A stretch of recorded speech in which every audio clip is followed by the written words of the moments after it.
রাজশাহীর গোদাগাড়ী উপজেলার মহিশালবাড়ি এলাকায় নিজ বাড়িতে ফেন্সিডিল বিক্রি করছেন মর্জিনা আক্তার। এছাড়া মাদক ব্যবসায়ী মানিক গাঁজা বানাচ্ছেন বিক্রির উদ্দেশ্যে।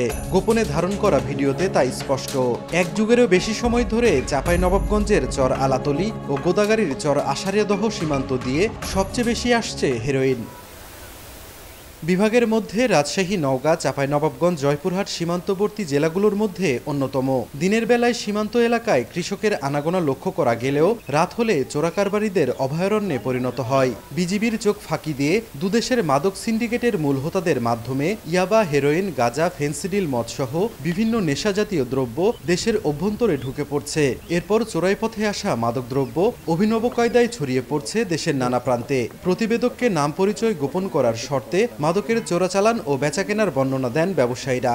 গোদাগাড়ী এলাকার মাদক ব্যবসায়ী বড় হচ্ছে আব্দুর রহমান টিপু, তার ভাই মনি কমিশনার আনারুল, ওর জামাই হচ্ছে ইলিয়াস, তরিকুল, ইটভাটা নামে এরা চলে।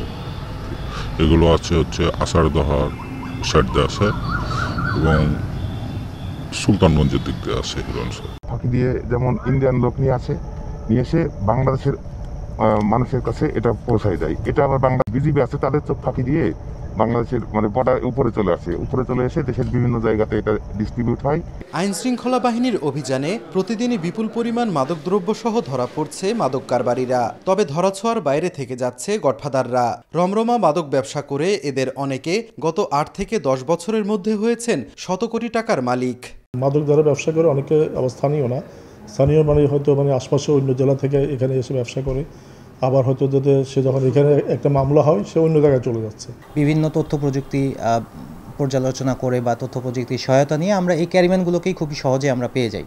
আর এখানে যে ডিলাররা যে একেবারেই ধরাছোঁয়ার বাইরে, এই কথাটাও সত্য নয়। আমরা কিছু ডিলারকেও পেয়েছি বা বড় ব্যবসায়ীকেও আমরা ইতিমধ্যেই গ্রেফতার করেছি এবং আইনগত প্রক্রিয়া নিয়ে আসা হয়েছে। বিজিবি ও রেঞ্জ পুলিশের শীর্ষ কর্মকর্তা জানান, মাদকের বিস্তার রোধে সীমান্তে টহল জোরদারের পাশাপাশি চিহ্নিত মাদক ব্যবসায়ীদের ধরতে অভিযান চলছে। নদীপথেও আমাদের সক্ষমতা বৃদ্ধি করেছি এবং আমাদের টহল কার্যক্রমও বৃদ্ধি করা হয়েছে। একই সাথে আমাদের সীমান্তবর্তী জনসাধারণকে সাথে নিয়ে স্থানীয় জনগণ যাতে মাদক চোরাচালানের সাথে সম্পৃক্ত না হয়, এই ব্যাপারে আমরা regularly public awareness program conduct করে থাকি। যারা মাদক চোরাচালানের সাথে সরাসরি সম্পৃক্ত এবং ডিলার নিয়োগ করে তারা এটা বিক্রি করে, এই দুই দলের বিরুদ্ধে আমাদের অবস্থান অত্যন্ত সুদৃঢ়। আমরা তাদেরকে প্রচলিত আইনে যেসব বিধি ব্যবস্থা আছে সেখানে রাখতে চাই। আমরা পুলিশ, বিজিবি ও র্যাবের দেয়া তথ্য অনুযায়ী বিভাগে চিহ্নিত মাদক কারবারির সংখ্যা 10,000-এরও অধিক। গত 1 বছরে আইন শৃঙ্খলা বাহিনীর অভিযানে ধরা পড়েছে 1075 জন মাদক ব্যবসায়ী। তাদের কাছ থেকে উদ্ধার করা হয়েছে 1,500 কোটি টাকা মূল্যের হেরোইন, ইয়াবা, গাঁজা, দেশি বিদেশি মদ, ফেন্সিডিল সহ বিভিন্ন মাদকদ্রব্য। সাইফুর রহমান, রকি, সময় সংবাদ, রাজশাহী।